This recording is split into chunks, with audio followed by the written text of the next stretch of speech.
आदरणीय अध्यक्ष महोदय जी, मैं नियम 72(1) के तहत इस विधेयक को पुनर्स्थापित करने पर अपनी सख्त आपत्ति दर्ज करना चाहती हूँ। महात्मा गांधी ग्रामीण रोजगार गारंटी कानून पिछले 20 सालों से ग्रामीण भारत को रोजगार देने में और ग्रामीण अर्थव्यवस्था को मजबूत बनाने में सक्षम रहा है। ये एक इतना क्रांतिकारी कानून है कि जब इसको बनाया गया तो सदन के सभी राजनीतिक दलों ने इससे पूरी सहमति दी।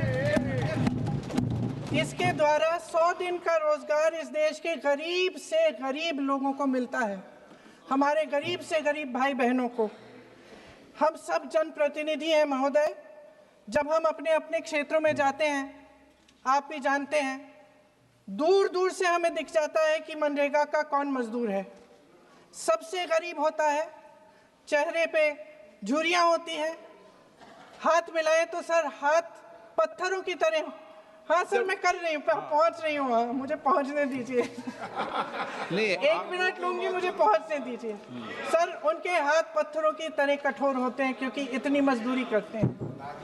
तो सर, मेरा जो इस बिल पर ऑब्जेक्शन है, सर ये जो कानून है इसके तहत हमारे गरीब भाई बहनों को जो रोजगार की कानूनी गारंटी मिलती है, जो अधिकार मिलता है, वह इस योजना में मांग के आधार पर संचालित होता है।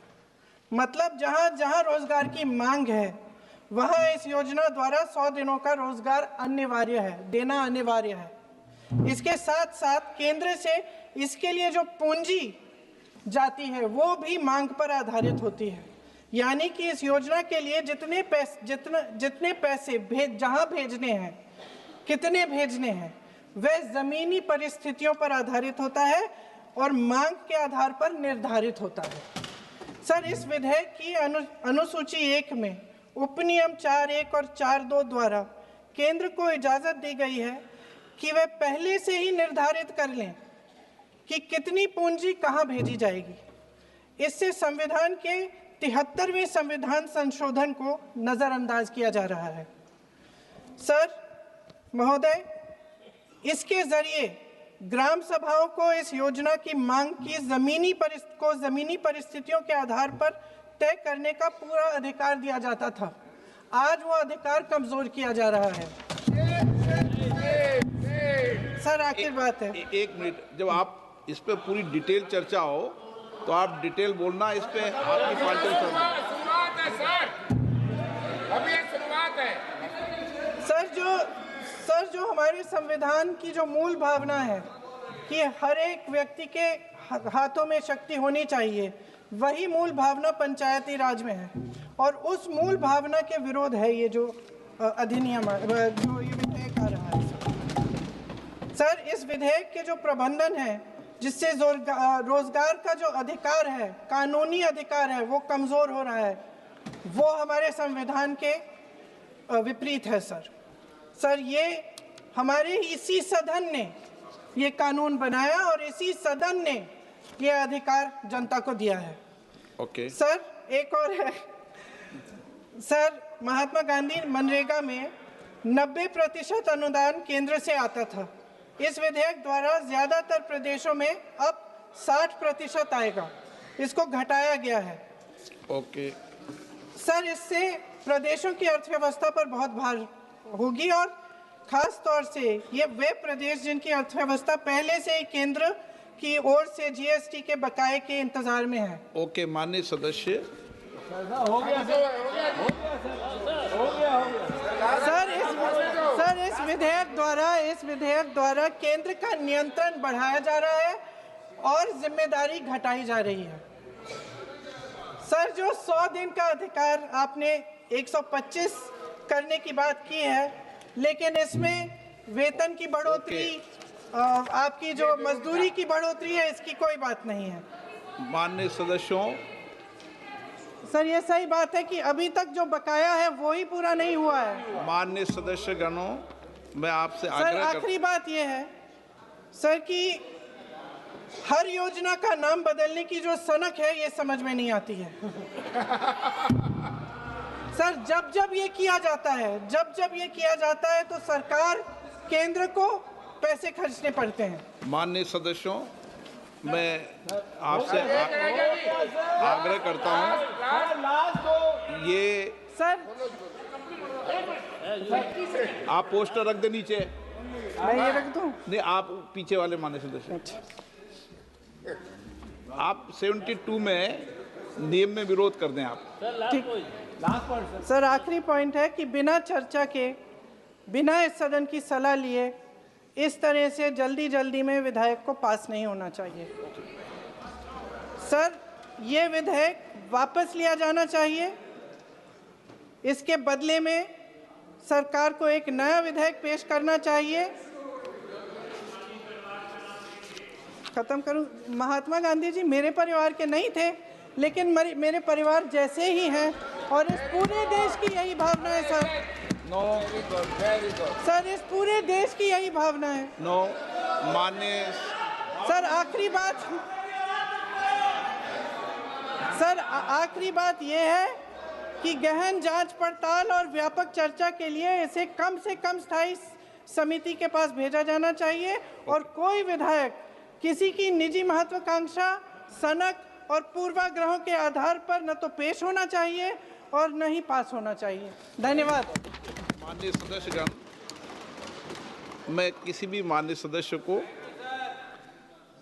बीच में नहीं रोकना चाहता, लेकिन सदन नियमों प्रक्रिया से चलता है, नहीं तो फिर माननीय सदस्य सदन के बाहर कहेंगे कि हमें माननीय अध्यक्ष ने बोलने नहीं दिया। सदन नियम प्रक्रियाओं से चलता है और नियम 72 सब माननीय सदस्यों ने पढ़ रखे हैं, इसलिए मैं सभी माननीय सदस्यों से आग्रह करूंगा कि मैं सबको मौका दूंगा, लेकिन नियम 72 के अंतर्गत विषयों पर ही अपनी बात को फोकस रखें। जब इस पर डिटेल चर्चा होगी तो आप अपनी विस्तृत चर्चा उस विषय पर कर सकते हैं। Shri Shaukat Rai ji. Sir, under Rule 72(1), I oppose the introduction of the Vikshit Bharat Guarantee for Rozgar and Ajiv. Shri राजा राम सिंह। हो गया। Next Kumari Pranidha Shinde ji. For giving me an opportunity to speak on the supplementary demands for grants 2025-26।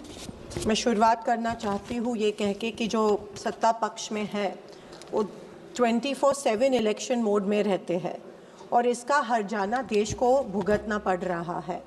Her election के पहले लोगों को रिझाने के खातिर unplanned populist schemes के तहत पैसे बांटे जाते हैं और देश और राज्यों पर कर्जा बढ़ते जा रहा है।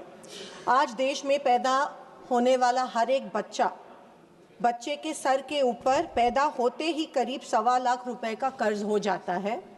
ये है इस बीजेपी सरकार की देन। स्पीकर साहब, मैं शुरू करना चाहती हूँ हमारे महाराष्ट्र में जो फ्लड्स आए, जो बाढ़ आई, उसके बारे में। शर्मनाक चीज़ ये है कि अभी तक हमको पता नहीं कि केंद्र शासन ने महाराष्ट्र सरकार को पैकेज डिक्लेयर किया है कि नहीं। जब बाढ़ आई, जब बारिश हुई, उसके बाद में सेंट्रल गवर्नमेंट से एक टीम भेजी गई थी महाराष्ट्र में, लेकिन महाराष्ट्र के मंत्री कहते हैं कि उनको अभी तक पैकेज मिला नहीं है और सेंट्रल गवर्नमेंट कह रहा है कि महाराष्ट्र गवर्नमेंट ने अभी तक प्रपोजल भेजा नहीं है, या महाराष्ट्र गवर्नमेंट प्रपोजल भेजना नहीं चाहती है सेंट्रल गवर्नमेंट के पास, या सेंट्रल गवर्नमेंट महाराष्ट्र के किसानों को अन्याय करके अभी तक पैसा देना नहीं चाहती है। इसके बारे में सेंट्रल गवर्नमेंट से हमें एक स्टेटमेंट अपेक्षित है कि एग्जैक्टली कितना पैकेज, कितने पैसे महाराष्ट्र के किसानों को मिलने वाले हैं। महाराष्ट्र का किसान आज सुसाइड कर रहा है, आत्महत्या कर रहा है, कर्जे का बोझा उसके सर पे चढ़ रहा है।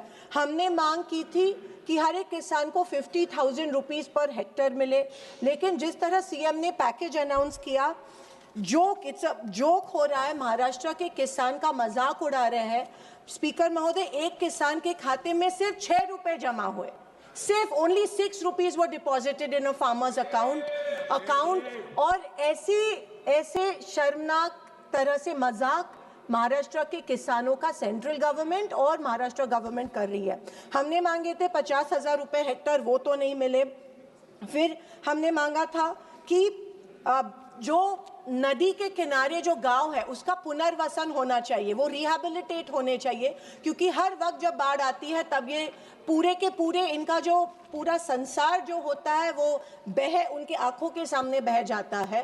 कम से कम 3 या 4 साल लगते हैं हर एक किसान को, जब उसकी आंखों के सामने उसका खेत बह जाता है 3 या 4 साल लगते हैं उभरने को और वापस उसमें उसकी फसल जो है वो डालने को। इसके लिए इसके क्राइटेरिया अलग होने चाहिए। खेत जो बह गया है या जमीन जो इरोड हो गई है, इसके क्राइटेरिया अलग होने चाहिए। लेकिन सरसकट हमने तब मांगा था कि वेट ड्राउट डिक्लेयर हो, लेकिन वेट ड्राउट डिक्लेयर नहीं हुआ। वेट ड्राउट अगर डिक्लेयर होता तो किसानों के कर्ज माफ हो जाते, तो स्कॉलरशिप्स जो मिले हैं बच्चों को, एजुकेशनल लोन्स जो मिले हैं वो माफ हो जाते हैं।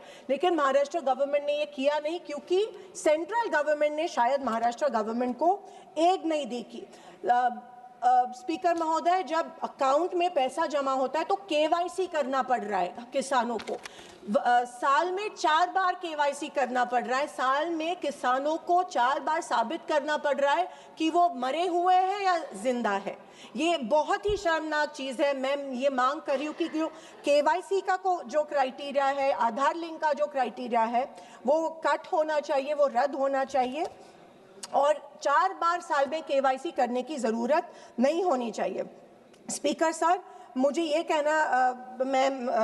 कहना चाहती हूँ कि जब सैटेलाइट जो होती है हर एक मंडल में, उसमें रेनफॉल रिकॉर्ड होता है और सैटेलाइट्स ऐसे जगह बिठाई है, पेड़ के नीचे सैटेलाइट बिठाए है। पूरे मंडल में 65 मिलीमीटर से ज़्यादा रेनफॉल होता है, लेकिन क्योंकि वो जो सैटेलाइट है वो पेड़ के नीचे बिठाई गई है, वो रिकॉर्ड ही नहीं करती और कहते हैं कि 0 रेनफॉल हुआ है और इसीलिए उस मंडल को वो जो पैकेज है उसमें बिठाया नहीं जाता है और उस मंडल के में जितने गांव आते हैं उन गांवों के सब किसान इससे वंचित हो जाते हैं। ये बहुत बड़ा प्रॉब्लम इस बार महाराष्ट्र में हुआ है किसानों। और सबसे शर्मनाक बात ये हुई है कि हाल ही में सीएम रिलीफ फंड जो होता है उसमें कोई अपना पेंशन देता है, अपनी सैलरीज देता है। सीएम रिलीफ फंड में महाराष्ट्र के किसानों के लिए 100 करोड़ रुपए कलेक्ट हुए थे, लेकिन वो 100 करोड़ रुपए में से महाराष्ट्र के किसानों को, सर 5 मिनट्स प्लीज, महाराष्ट्र के किसानों को 2 मिनट्स सिर्फ 75,000 रुपए, सिर्फ 75,000 दिए गए। इतनी मतलब बाकी का पैसा सीएम रिलीफ फंड से गया कहाँ है? सर सिर्फ 3 पॉइंट्स में कहना चाहती हूँ। मैं पीएस आवास योजना पे आना चाहती हूँ। मैं ये मांग करती हूँ कि पीएम आवास योजना की जो पहली इंस्टॉलमेंट होती है 15,000 की, उसमें वो सैंड भी नहीं खरीद सकते हैं। मेरी ये मांग है कि वो 15,000 की जो इंस्टॉलमेंट है वो बढ़ाया जाना चाहिए। बहुत से पीएम आवास के तहत पेपर पे आता है कि इतने घर मंजूर है, लेकिन गांव में गांवठान जमीन नहीं होने के कारण अभी तक एक भी घर पीएम आवास, ये सिर्फ फर्स्ट फिगर्स है जो पेपर में आते हैं। मैं ये चाहती हूँ कि दीन दयाल उपाध्याय में जो 1 लाख की जो क्वांटिटी है वो अमाउंट है वो बढ़ाया जाए, क्योंकि 1 लाख में वो जमीन खरीदी नहीं कर सकता। सर प्लीज, और मैं रेडी रेकनर के हिसाब से ये नहीं मिलना चाहिए। मैं ये कहती हूँ पीएम ग्राम सड़क योजना, सर जस्ट लास्ट, पीएम ग्राम सड़क योजना में पिछले 2 साल से महाराष्ट्र में एक भी रास्ता नहीं गया है, क्योंकि 2011 के सेंसस के तहत वो ले रहे हैं। 2011 के सेंसस के बाद अगर सेंसस नहीं कर, क्योंकि 2 विलेजेस कनेक्ट नहीं हो सकते सर। दिस टाइम फ्लड्स में सर बड़े बड़े हाईवे करने से अच्छा है कि 2 गांवों को जो रास्ते कनेक्ट होते हैं वो सर लास्ट सर वो होने चाहिए। मैं ये मांग करती हूँ कि हमारे महाराष्ट्र में जितने भी रास्ते बह गए हैं उनके लिए यहाँ से एक ऑडिट होके उनके लिए फंड डिक्लेयर सर होना चाहिए। Sir Jal Jeevan mission under JJM sir committee has been last 2 minutes sir please sir Jal Jeevan mission there is a major corruption in Maharashtra. इसके वजह से कमिटी ने 46% प्रपोज किया है कट सेंटर का कट महाराष्ट्र में कट क्योंकि Concluding sentence. इतना बड़ा नुकसान, उतना बड़ा वहाँ पे करप्शन हुआ है सर। बालभद्र सैनिटेशन मंत्री- वर्कर्स के बारे में बालभद्र मंत्री, no, you conclude with the final sentence, please. Okay, sir, I'm finishing. Sir, sanitation workers को पहचाना नहीं No, जाता है। please, you are going Sanitation other workers, points, no? as per Namaste scheme, zero provision has been made. I urge कि sanitation workers के लिए Thank you. बढ़ाना चाहिए। And sir, DLCC में कलेक्टर को Oh, again authority going. मिलनी चाहिए Please. कि वो